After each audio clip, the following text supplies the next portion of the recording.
Bonjour à tous, donc j'espère que vous allez bien, que vous avez passé un bon mercredi, vous avez eu le temps d'aller cueillir du muguet avant qu'il tombe la averse, pour ceux qui ont eu du soleil, bien tant mieux pour eux. Donc je fais une vidéo qui sera je pense très courte, parce que voilà, hein, c'est pas une lecture exceptionnelle. Donc je viens de finir La Pierre des Larmes, l'épée de vérité, tome 2 de Terry Goodkind aux éditions Bragellon, donc bien entendu. J'ai lu le tome 1 il y a quelques mois. Ça a été un coup, peut-être pas un coup de cœur, mais une histoire que j'avais appréciée. Bon, j'avais découvert la série de Terry Goodkind grâce à la série qui est passée sur NT1, donc Legend of the Seeker, l'épée de vérité. Donc j'ai voulu lire le livre. Donc le tome 1 a été assez agréable. Le tome 2 a été agréable. J'ai hâte de lire le tome 3.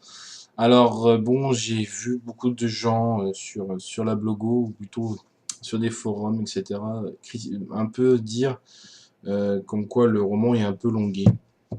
Alors, effectivement, il y a des passages qui sont longués, mais moi, personnellement, ça ne m'a pas plus que ça gêné. J'ai aimé retrouver Kala et Richard qui vont vivre des aventures un peu bizarres. On va vivre, ils vont vivre des choses un peu étranges. Euh, Mon personnage préféré reste toujours mon préféré, donc Zedicus Zulrander, reste mon préféré. On y voit qu'il est amoureux. Alors, c'est marrant, hein, il flatte la demoiselle, il lui fait la cour quasiment, donc c'est c'est vraiment bien. Donc, on retrouve les mêmes personnages. On retrouve le garde forestier et la fille, hein, donc Rachel, je crois. Oui, c'est ça, Rachel. Oui, il me semble que c'est Rachel, hein, mais je suis pas sûr. On y voit Kalan, Richard, Zed, Adi. On va y découvrir d'autres peuples. Donc on va retrouver un petit peu des sauvages. On va voir les sœurs de la lumière. On va voir les sœurs de l'obscurité. On va voir pas mal de nouvelles choses et de nouvelles créatures. Donc c'est ce que j'ai aimé dans cette histoire, c'est que on reste pas dans la même géographie dans l'histoire. On voyage un peu et c'est ça que j'ai aimé quand même parce qu'il nous fait voyager un peu partout. Euh, on peut s'y perdre dans ce roman parce que une histoire en fait va être divisée par trois. Il va y avoir l'histoire que Kalal va réaliser. Il va avoir l'histoire de Z et de Adi, et celle de Richard une fois que il sera parti pour aller au palais des prophètes pour maîtriser son don. Alors, aussi, ce qui m'a fait adorer ce livre, c'est que plus on avance dans l'histoire, plus on apprend que Richard, en fait, n'est pas forcément que le sorcier, il est un sorcier, un sorcier qui a, entre guillemets, l'avantage de contrôler les deux types de magie qui existent, donc la magie additive et la magie soustractive. Et donc, c'est au fur et à mesure de l'histoire, on voit que il est un magicien, qu'il a les pouvoirs, qu'il a le don. Et au final, au fur et à mesure, on se rend compte que il sait s'en servir, mais inconsciemment, sans qu'il le sache. Donc, il y a plusieurs quêtes dans ce livre. Il y en a trois principales. Alors, les trois principales se rejoignent. Et vraiment, on voit un petit peu, etc. Il y a même un moment où j'ai vraiment rigolé. C'est Kala est parti dans un endroit et en fait, Kala va chercher Z et au final, ils sont à quoi? À quelques minutes entre eux, alors qu'ils étaient à des milliers de kilomètres il y a quelques temps. Et on sait que Kalal cherche Richard à tout prix, Zedicus à tout prix, et au final il passe à côté sans entre guillemets se voir. Bon, bien évidemment, ils peuvent pas le prévoir, mais pour nous lecteurs, ça nous fait rire, quoi, parce que a fait des kilomètres pour retrouver Z, et au final, il passe juste à côté quasiment. Mais vraiment, alors retournement de situation quand même. Moi personnellement, j'ai été surpris. Surtout quand Richard s'envoie du palais des prophètes, j'ai eu vraiment des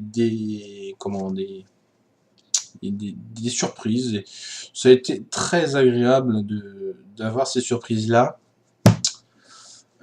Aussi, ce qui peut, et ce que l'auteur, et j'ai bien apprécié avec ça, c'est le fait que, par exemple, Richard arrive, entre guillemets, à avoir une amitié avec un monstre qui s'appelle Cratch, et alors que normalement, cette créature-là est très dangereuse, etc., etc., etc. Et on voit au fur et à mesure de l'histoire que entre ce monstre-là, ce Cratch et Richard, il y a, on va dire, une amitié qui se crée. Et vraiment, à la fin, donc ils se séparent parce que bon, Cratch est en danger de mort, hein, on veut me tuer, alors il fait partir Cratch. C'est là que Richard s'aperçoit que Kal-El lui a forcé à mettre un collier, donc c'est ce qu'on appelle un Radahan pour contrôler son pouvoir et son don.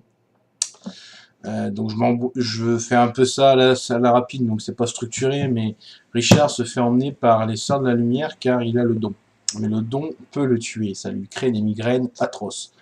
Donc Richard, Kal-El lui demande par amour de mettre ce collier et de suivre la Sœur de la Lumière. Donc Richard prend ça vraiment pour une trahison. Et justement, comme ce que je vous disais, il va demander à Cratch de partir, parce que les Sœurs de la Lumière veulent le tuer, parce qu'il fait peur. Et c'est là qu'il se rend compte qu'au final, Kal-El n'a pas fait ça pour le trahir, mais il lui a fait ça par amour, et justement pour éviter que lui-même meure et souffre. Donc j'ai retrouvé ce sentiment de faire des choses pas forcément agréables pour la personne qui va la vivre et qui l'entend pour éviter que la personne souffre. Ça m'a fait penser un peu à Des souris et des hommes de John Steinbeck pour la vidéo tag que j'ai fait la semaine hier. Donc ça m'avait pensé à ce moment-là. Donc tome 2, je pense plus sombre que le tome 1. Ça nous donne, on sait à la fin du livre à peu près ce qui va se passer dans le tome 3. On sait que dans le tome 3, il y aura donc un ordre impérial, c'est une nouvelle armée qui est arrivée et qui a envie d'instaurer leur idée et veulent, entre guillemets, détruire la magie.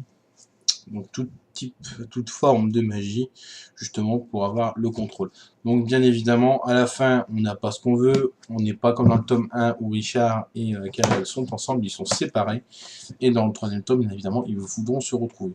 Donc comme je vous ai dit, l'ordre impérial veut détruire toute forme de magie, donc ce sera difficile de se rejoindre, car, entre guillemets, c'est un peu chasse à la souris entre Kal-El et l'ordre impérial, et donc automatiquement Richard aura peut-être du mal à aller les revoir. Donc, au point de vue du livre, c'est-à-dire papier, alors même remarque que j'avais fait lors d'une vidéo acquisition des livres, les couvertures s'abîment très facilement. Alors j'ai même mis du scotch, hein, j'essaie de protéger mes livres au maximum, mais vraiment j'ai mis du scotch. Le papier est vraiment fragile. Parce qu'il y a quelques endroits, j'ai vu que voilà, c'est vraiment fragile. Donc là, ça va, c'est qu'une version découverte, donc c'est 10 €, mais les autres tomes, donc à partir du tome 3, alors qui est 2 fois plus petit que celui-là, hein, donc il est un petit peu plus petit. Vous verrez ça quand je le lirai. Mais je l'ai payé 25 € alors que les autres sont plus gros et je les ai payés 25 € aussi. Bon, c'est ça, je trouve que c'est cher pour ce que c'est, Bragellon. Bon voilà, c'est mon avis personnel, bon après voilà quoi. Mais sinon au niveau papier, le livre est beau, on va dire entre guillemets. Mais après au niveau on va dire du matériau utilisé, c'est pas forcément adapté. J'aurais préféré payer 25 €, avoir un livre qui soit de meilleure qualité quand même. Voilà. Donc pour ceux qui n'ont pas lu le tome 1, je vous encourage à lire le tome 1. Pour ceux qui ont lu le tome 1, qui veulent commencer le tome 2, commencez-le. Alors comme je le répète, des passages longués, c'est vrai. C'est vrai que 835 pages, c'est un peu long. C'est vrai, j'ai quand même 3 semaines à le lire, faut le dire. C'est un peu long. C'est vrai que certains passages auraient pu être, entre guillemets, raccourcis. Mais franchement, ça reste une lecture plaisante, sans pour autant être très très long sur la longueur. On va dire que c'est vers la fin que ça s'accélère. c'est vrai que moi, vers le début, c'est vrai que je trouvais ça longué, mais vers la fin, ça, il y a toutes les informations qui arrivent, des informations, etc. Et une fin, pour ceux qui l'ont pas lu, et pour ceux qui l'ont lu sauront de quoi je parle, pour une fin qui m'a commencé à me faire peur, et après a été rassuré quand même, dès que j'ai commencé à lire et que j'ai vu, ah, c'est bon, ça m'a fait peur, donc voilà. Donc pour ceux que ça intéresse, n'hésitez pas à le lire. Donc, c'est vrai que j'ai pas dit grand chose sur le livre, mais au moins c'est juste pour vous donner un avis. C'est juste une vidéo avis en fait, hein, donc c'est pas un classique, je peux pas trop non plus rentrer dans les détails. Mais voilà, donc j'espère que cette vidéo vous aura plu, au moins vous aura peut-être donné envie de lire cette série, ou peut-être fait découvrir cette série. Alors cette série, pour ceux qui voudraient la commencer, je le rappelle, donc c'est de Terry Goldkid.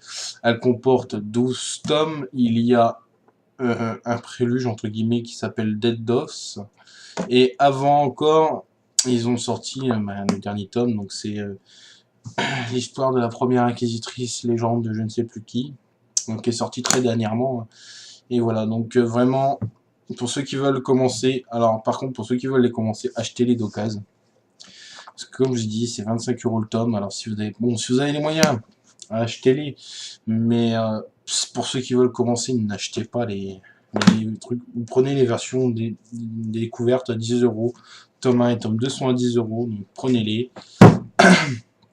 Si ça vous plaît, ben, vous pouvez acheter les neufs, mais si vous pouvez les avoir d'occasion, n'hésitez pas, parce que franchement, le prix des livres Bragellon, ben, je sais pas si c'est pareil pour les autres, mais je crois que j'avais regardé déjà pour acheter d'autres livres de Bragellon, c'était entre 20 et 25 €, et franchement, 25 € pour une qualité comme ça me fait un peu, désolé de dire ça, mais ça me fait un peu mal, quoi. Donc voilà. Donc pour ceux qui voudraient savoir ce que je lis actuellement, ce que je lis tout de suite, donc je lis le tome 2 de Merlin, donc les 7 pouvoirs de l'enchanteur de T.A. Baron. Donc j'en suis au début, j'ai lu que 38 pages, donc ça devrait aller vite, mais bon, voilà. Donc je vous souhaite à tous une bonne soirée et une bonne fin de semaine livresque. Au revoir.